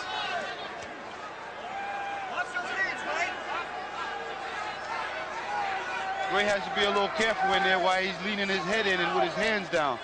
This guy here, it can only take a second. You never know when those punches are going to come out. Coming up on 30 seconds remaining now in round 6. Leonard seemingly can do it almost any time he wants to. I think he's kind of surprised right now, too. What's keeping this guy up, too? Combination does score by Leonard, and that came on the heels of a pretty good jab by Larry Bonds. Another one of those punches to the kidneys. And once again, Larry Bonds' right hand is down around his waistband. 2 more punches to the body, drops the right hand again, and right back comes Sugar Ray Leonard with a pair of rights to the face, and another right misses, and another right to the side of the chin. Right now, Leonard's beating him as though he's his child. Once again, right over us here, as Bonds tries to fight back with the right hand. Todd comes alive, Mercanti steps in, end of round 6. And Leonard seems to be having a pretty good time. Well, Leonard is, and Bonds is exactly what they ordered for Leonard for this fight. But if we ask Bonds to do more than he is doing, we're really asking to be a different fighter. He's not the kind of fighter capable of doing more, and if he could, he wouldn't be in the ring with Leonard right now. Let's take a look at that exchange at the end. Leonard hit him with 3 good body punches, and then went for the kill, but he didn't get it again. Bonds is a little bit slippery. Leonard just can't understand what's happening right now. They said he was a stick and move, clever fighter, and that's exactly what he is. Nobody fooled anybody. He hit Leonard a good right hand punch in there, but it didn't even send the sweat on his brow flying. He can hit hard. That's another reason he's in this fight. Well, as it is, we have gone through 6 rounds of boxing, and we come to round 7, and Larry Bonds is still in an upright position, and there's something to be said just for that. Sugar Ray Leonard once more stalks his man. Larry Bonds dances. Legs still seem to be with him. What I believe what Leonard's trying to do right now is get more work on the southpaw, because he knows that he's going to be fighting probably Kalu, and he needs to work to learn how to fight a southpaw. So I think this is what he's doing in this fight. Can't help it if somewhere in the back of his mind he might be thinking about you a little bit too. Could be. I'm not going nowhere.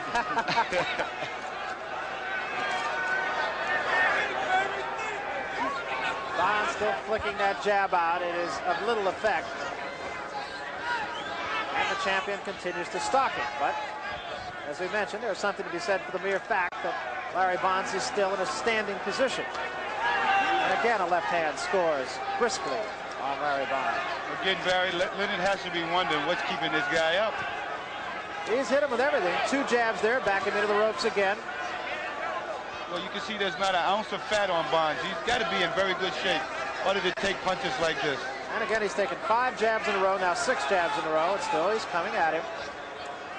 Hasn't taken a backward step here. Another left hand to the face of Larry Bonds. Both men relatively unmarked now. Bonds a little bit puffy. Sugar Ray Leonard, same good-looking gentleman he was when he walked into this ring. Bonds is really dropping his hands now. He's in the ring with the wrong person if he's dropping his hands like that. Should be in there with me.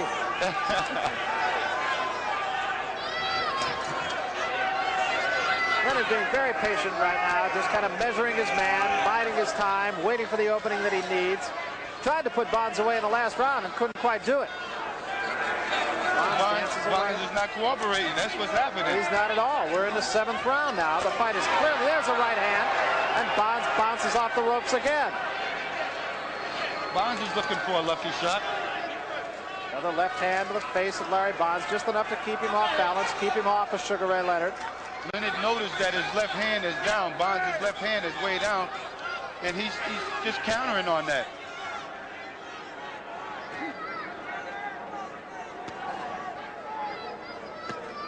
A flicking left hand that time. I believe Bonds now has got the butterflies out of him right now. About right now. And he's thinking right here, what I got to do to get this guy. Got to find him before you can do anything else. Right above us now. Leonard has done his most damage right in this position, but this time Bonds gets himself out of there. Once again, quick left hand by Leonard right above us, and Bonds fights back with a couple of jabs. We come to the end of round 7. This fight will at least get into the 8th round. We're going to go into Sugar Ray Leonard's corner now. Listen to Angelo Dundee, his man. Leonard is the first to talk. You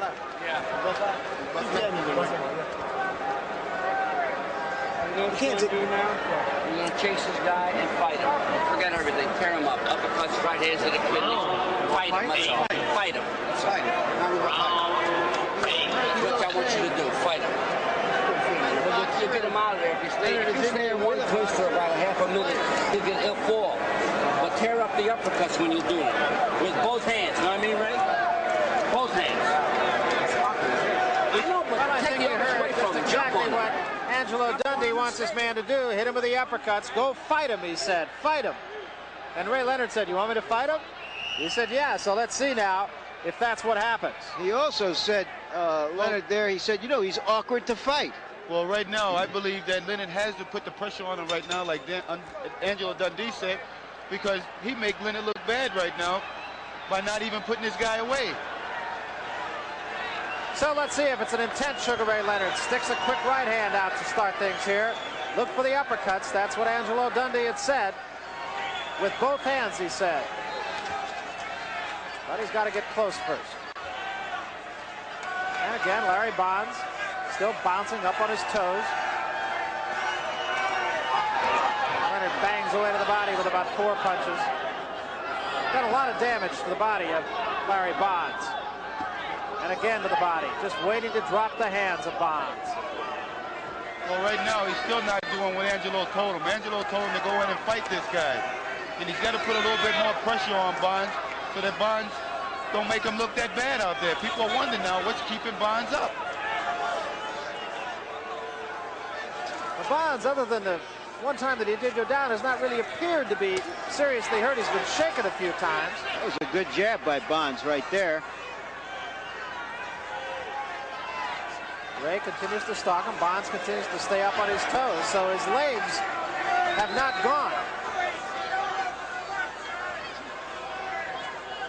Bonds is trying to be sneaky right now, and he wants to fire left hand, just as he just did. He's looking at Leonard's body with his right jab, and he's want to fire the left hand upstairs. The right hand to the nose that time of Larry Bonds by Sugar Ray Leonard. The left hand upside of the head. His hands are really dropping, this Bonds. His hands are really dropping really low now. Another left hand scores, and another left hand scores by Leonard. Bonds misses with the right hand. Leonard back with the right hand. Wild right hand misses right above us. And again, Leonard gets his man on the ropes, but Bonds dances away. Leonard has done his most damage on the ropes right above us here. Bonds tries to fight out of the corner, brings the crowd alive here. I think the question is whether Sugar Ray Leonard is really capable of being that kind of brawler that Dundee wants him to be here. Well, he knows that's not his style. No, it isn't, and you know, it takes a lot. Only way that Leonard's going to do that if he really gets this guy seriously hurt.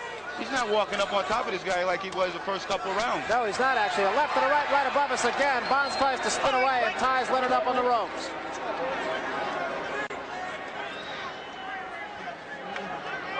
Once again, Leonard continuing to stalk Larry Bonds. Left hand sticks in on his face, but Larry Bonds still up on his toes, still dancing. And I think your point is well taken, Marvin. He is not in as clear command of the fight as he was at the get-go. I think what Leonard's trying to do right now is still concentrate on wearing his man down a little more and then go in for the kill. So it appears that Larry Bonds is going to weather the 8th round here. And in fact, there's been no serious damage upon his body in the last 2 rounds. Well, you found out against Obel Mejias that it's easier said than done. Believe it. This man here just wouldn't go down there for the beginning. And I tell you, I give him a lot of credit. I thought I had him there earlier, and I was amazed at him coming back so strong. Well, we told you earlier about all the boxing upcoming here on HBO. Saturday, April 11th. Larry Merchant, Sugar Ray Leonard, and I are going to be in Las Vegas, Nevada at Caesars Palace for the World's Heavyweight Championship fight. Larry Holmes, the heavyweight champion, against Trevor Berbick. And people are telling us that Trevor Berbick is training very much in the manner of Marvin Hagler. And here's a guy who really could be a factor, as Larry Merchant mentioned before, and there he is. That is young Ray Leonard. That is a cute kid. He loves his father, that's for sure. He does. Not a bad little actor either.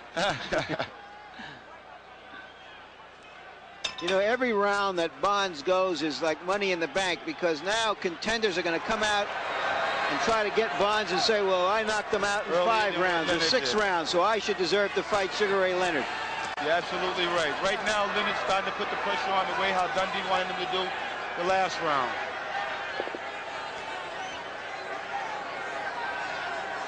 Every time that the bell rings at the end, Bonds takes a deep breath. He said, I did another one. We're in the 9th round here of the Welterweight Championship at the Carrier Dome in Syracuse. Sugar Ray Leonard has been in command, but he has been unable to put away the game challenger, Larry Bonds. Bonds now starting to get a little bit flat-footed. That may be because he might be looking just to slip a punch in on Ray Leonard. He's good on his toes most of the fight. His legs have stayed with him. He's been hurt, but he's been dead game. You have to also wonder right now, is that southpaw style kind of bothering Leonard that he can't really zero in on this guy? You have to really start to wonder that right now. And the next guy he's going to fight is a knockout puncher, Ayub Kaluli. He is also a left-hander, but he's a more upright left-hander, maybe not as mobile as Larry Bonds, but a bigger hitter than Larry Bonds. And if this is bothering him, then what is a guy who can hit going to do to him? And plus a champion at that. So they're both, you're talking about, earlier we were talking about how the champion has a little more of an edge now. Well, then you're going to have 2 champions in there, and that should be a great fight. Sugar Ray Leonard now in the center of the ring against Larry Bonds. 2 jabs get in on Bonds' face. Bonds comes right back with a combination that scores against Leonard. I still feel as though that Leonard should stay in the welterweight division and control it, because you have a lot of welterweights coming up, and he can still bring the money in the welterweight division. Right hand zings into the chin of Larry Bonds again, but Bonds bounces away from it once more. I just heard a man say he doesn't want to make a few $1 million for fighting Sugar Ray Leonard. No, I didn't say that. Leonard is growing. He had a little bit of trouble getting to the weight for this fight, as a matter of fact, and he may have to get into the middleweight division, not even by choice. There's a right hand that scores against Larry Bonds, and Bonds hangs on. Well, one day, I believe that if we do ever fight, it would be the biggest fight that anybody ever seen, bigger than the Duran fight. I think it will be. With 2 outstanding fighters. I mean, it would be deservedly so the biggest fight. You would also see skill, class, everything. Here's a right hand that really crashes in to the face of Larry Bonds, and that opens up the nose of Larry Bonds for the first time. There's a little blood in the fight as Bonds bleeds from the nose, and Leonard relentlessly pounds away to the body of Larry Bonds against the ropes, and Bonds now seems unable to get off the ropes. Now he spins Leonard away. Best flurry of the fight for Sugar Ray Leonard. And again, combinations, but Bonds remains on his feet. Well, right now it seems like Leonard's really starting to get a workout right now. It's not so easy as he thought it was going to be. Comes to the end of the 9th round, and Larry Bonds will now get on into 10 rounds. And that, I think, has surprised most of the fans here at the Carrier Dome. It has certainly surprised Leonard. Bonds looked at him at the end of that round and said, here I am, I'm still here. You'd have never guessed it, did you? The original Who'da Thunk It. Let's take a look at this action here. This is a very good exchange for Leonard. And Ray Leonard is not a great puncher, obviously. He's not been able to handle this fellow, not been able to really hurt him. He knocked him down earlier, but he hasn't really dazed him, hasn't buckled his knees. No, but you can see that those punches there are starting to take their tolls on Bonds.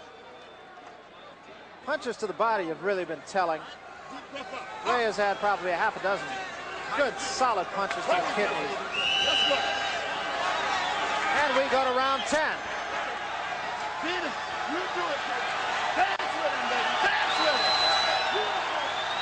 Larry Bonds' corner saying, dance with him, baby, dance with him. And Larry Bonds does a little of the Sugar Ray Leonard intimidation trick. I think Bonds just wanted to go to 10 rounds right now, and he knows he's been that before. And now he's starting to feel a little bit more at ease. That may be his first mistake. It could be.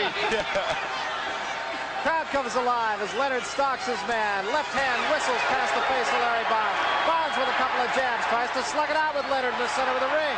Leonard comes after him now. pace of the fight picking up here as Larry Bonds continues to dance. Bonds still shouldn't be dancing like that there with his hands down, not with the speed of Ray Leonard. Gets off the ropes again. Leonard has done the most damage on the ropes. Bonds throws a left hand, and now Leonard does a little hoochie coo.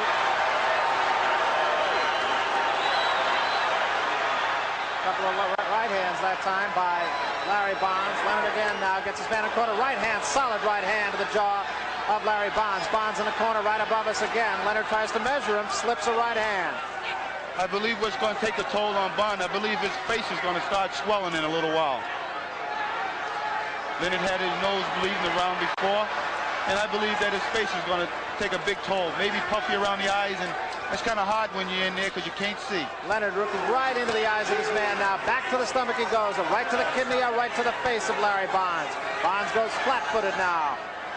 Leonard's back in there right now using the straight right hand again. Right hand right to the nose of Larry Bonds, and a left and a right. Two punches solidly score on Bonds, and another right hand to the face. Bonds tries to get out of trouble along the ropes, takes another right hand, spins away, legs wobbly. Combination again scores by the champion. And Bonds ties him up. And as Marvin Hagler said, a little puffiness around the eyes now of Larry Bonds. I don't think that he can see very well right now. And I think Leonard knows that because his eyes, they're shut closed in a little while. Eyes really tell a story, don't they?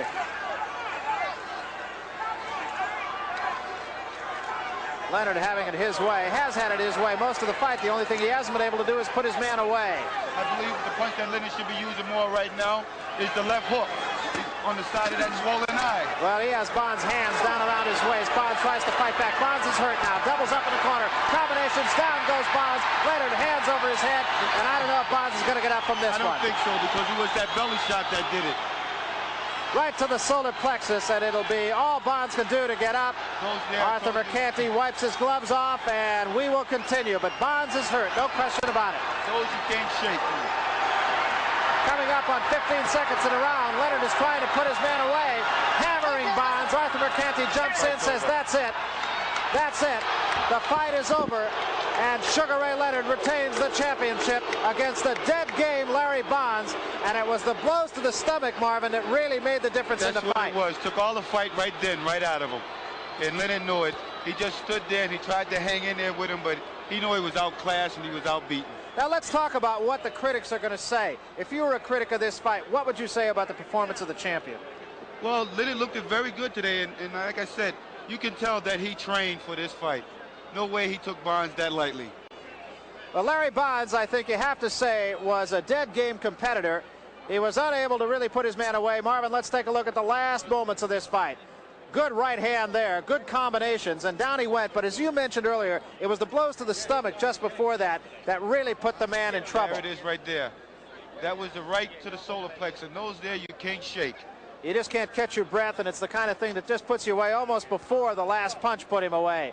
One more look, and the champion is still the champion, Sugar Ray Leonard, retaining his title against a very tough guy who was really not expected to be quite as tough as he was.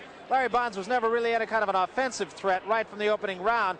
Leonard dictated the pace of the fight, and he controlled the fight. But nonetheless, you have to say it was really something for the challenger from Denver, who has not had a fight in 11 months, to stay around as long as he did against Sugar Ray Leonard tonight. Done very well, I thought.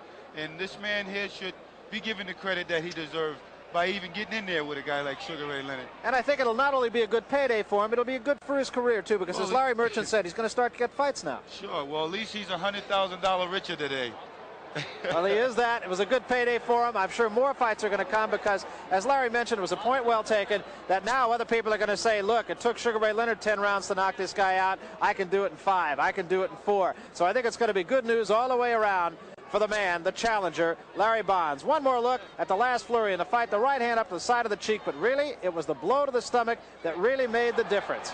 And the champion, Sugar Ray Leonard, remains so. So Bonds, a game fighter, and that's really, I guess, really what you have to say about the man. He was that.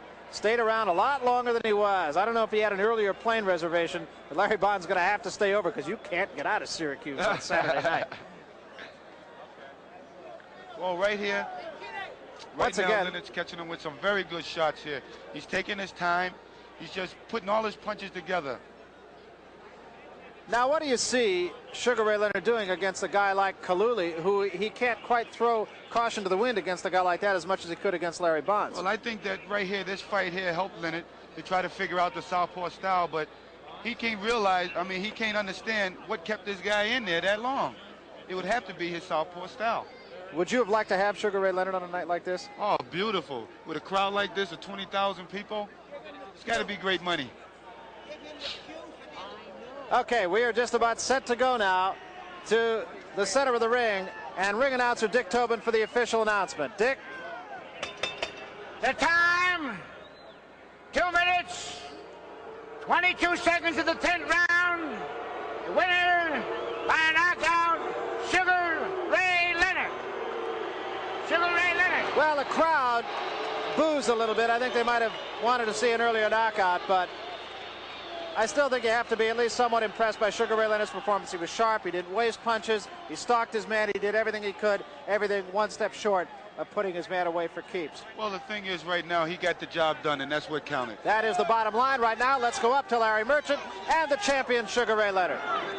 Ray, was that a longer, tougher workout than you anticipated? Well, see, Larry, now I think the press owe Larry Bonds apology.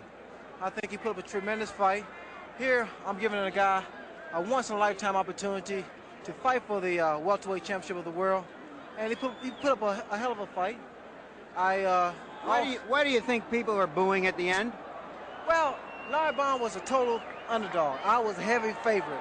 I think they expected much more out of me because the press really didn't give Larry Bonds that much of a credit. Is that the first time you've ever been booed?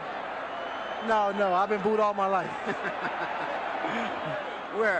What now? This was a workout for you. It's part of a longer strategy. Can you tell us where the Tommy Hearns negotiations are at this point? Well, after I fight Kalule in June for the junior middleweight, then we can talk Hearns. They say this is just a tune-up for Kalule. None of my fights are tune-ups. I bring out the best in all my opponents. It's never a tune-up. It's a real fight, and as you can see that. Was it awkward for you to have to fight the fight of a Duran, of a guy who had to chase the other guy who was a complete reversal of your last fight? I couldn't. I tell you, fighting Bonds or fighting any guy of his particular style, I couldn't lay back and try to box him. It would have been no action. I would not have been effective. I had to revert to pretty much bullying tactics. I don't like that style, though. You're not a bully. You're a pretty boy, and you just like to box. But you got to fight a boxer, as Angelo Dundee told you between rounds. You got to fight this guy. Well, a guy like Bonds, he's, with the use of his long arms and by him being unorthodox, it's quite difficult to get inside and become effective unless you bully the guy. I mean, Bonds could have stayed out and pop and jab all night long. Thank you very much, Sugar Ray Leonard. I should report to you, however, on the stage of the negotiations with Tommy Hearns, there will be a fight, I believe, later in the year. One promoter has offered Sugar Ray Leonard, I understand, $10 million to fight Hearns. Another promoter has offered Hearns $4 million with the rest to go to Leonard. It's just a matter of dollars. It will be settled. You can be sure that there will be a consolidated welterweight champion before the end of this year. Let's go to ringside now. Marvin Hagler, let's talk about your reactions to some of Sugar Ray's comments. He was saying that he's been booed all his life. I guess that's just a cross you have to bear. Well, like he said, he knows that, what he said was that out of every fight and every fighter that he fights, he brings the best out of him. And I think that was a true statement that he had there. I have to ask you what effect you feel it would have on Sugar Ray Leonard moving up to the middleweight division. And I hearken back to the likes of Roberto Duran, who dumped everybody when he was a lightweight, but as soon as he moved up to the welterweight division, it wasn't quite as easy for him. He had to struggle a little bit more. Is that going to be the case with Sugar Ray Leonard moving up a notch? No, I think he's going to do all right in the junior middleweights behind the fact that he knows now that he got a little bit more pounds to work with, and he don't have to sweat as hard to keep that weight. Does it surprise either one of you? Larry Merchant has joined us here at ringside again. Does it surprise either one of you now that the welterweight division and the middleweight division is really starting to be the division that the public is watching, when in years past, recent years past, it has been all the heavyweights? Well, to me, I'm sorry, Larry. No, that's quite all right. I indicated my thoughts on that earlier, that if you're a big, strong athlete, the chances are today that you're going to go into football or basketball or baseball. There may be fewer really good athletes in the bigger divisions. And this is a division where guys this size don't have much of an option if they're athletes on going anywhere else. I think the best athletes now are in the welterweight division and a lot of up-and-coming middleweights. I think, incidentally, that Leonard may not have as tough a time fighting for the junior middleweight championship as you think. The champion of that division, Kaluli, is not going to be running like this. He's going to be there to fight, and Leonard will be able to show his stuff to greater advantage.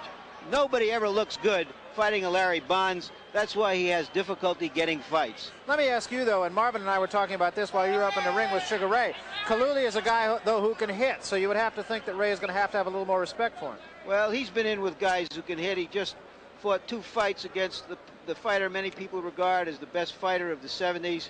I don't think that will bother him as much. I think it's a question of styles, and Kaluli will be a better style for Ray Leonard. How much of a factor, let's look down the road, Marvin. You have fought a great deal of your fights in Boston. You are probably the most popular personality in Boston right now. Is that really a big advantage to a fighter to have the home crowd? Well, to me, sometimes it's not. The fight there with Alimenta, I believe that's what hurt Alimenta, behind him being home. Sometimes a fighter fights better when he's away from home. And with me, I fight the same way. I fight better, I think, when I'm away from home, but I can fight just as well at home.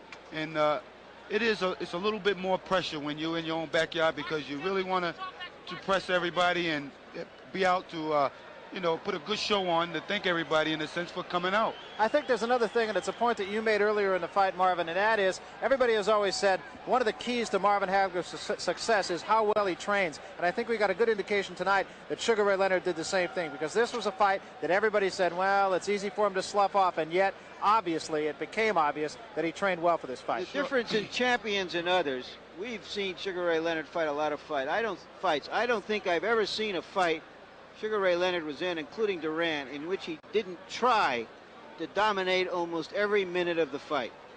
He didn't let this man dominate him for a single second in this fight. Well, it was not a disappointing fight at all. Sugar Ray Leonard once again retaining his welterweight championship. Technical knockout coming in the 10th round against the very game Larry Bonds. And that just about wraps it up from here at the Carrier Dome in Syracuse. So for Larry Merchant and Marvin Hagler, I'm Barry Tompkins, and we'll see you next time around on Championship Boxing, April 11th. It all takes place in Las Vegas, the heavyweight championship. And we'll see you then.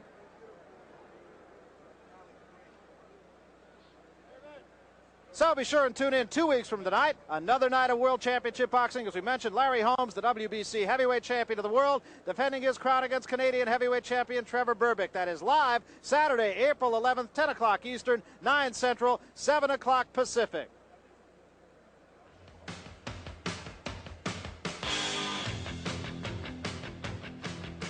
The executive producer of HBO Sports is Michael Fuchs. This show is produced by Ross Greenberg, directed by Bob Fitzpatrick. Associate producer was Linda Jackson. The assistant to the producer, Rick Bernstein. And the production manager was Melissa Hoffman.